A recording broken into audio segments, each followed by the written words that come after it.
De nos jours, un mode de vie luxueux est souvent perçu comme un signe de réussite.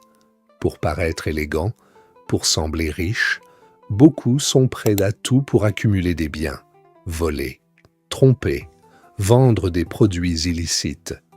Même certains responsables dits respectables se livrent à des détournements intellectuels, à la corruption. Tout cela pour préserver une image, pour sauver les apparences aux yeux des autres, alors qu'en réalité, quelle que soit l'ampleur des richesses acquises de manière illicite, elles sont dépourvues de bénédiction. Allah ne bénit que les biens licites, même s'ils sont modestes. Et une richesse bénie, c'est celle qui apaise le cœur, rend la vie sereine et nourrit une gratitude constante. Ironie du sort. Nous voyons souvent des personnes déjà fortunées, occupant des postes élevés et qui se sentent pourtant toujours insatisfaites. Elles continuent de courir après l'argent, multiplient les pots de vin, détournent les fonds destinés aux plus modestes, au nom du pouvoir.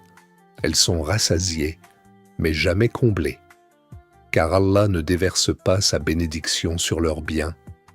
Pendant ce temps, les petites gens peinent à payer leurs impôts et leur argent est détourné par ceux qui se disent instruits, mais manquent de morale.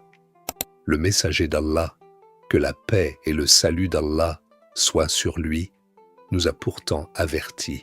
N'entrera pas au paradis une chair nourrie par l'illicite.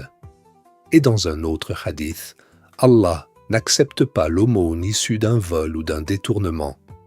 Il est même rapporté l'histoire d'un homme qui implorait avec ferveur, les cheveux ébouriffés, le corps couvert de poussière, les mains levées vers le ciel, et pourtant son invocation fut rejetée, car sa nourriture était illicite, sa boisson illicite, ses vêtements et ses revenus illicites.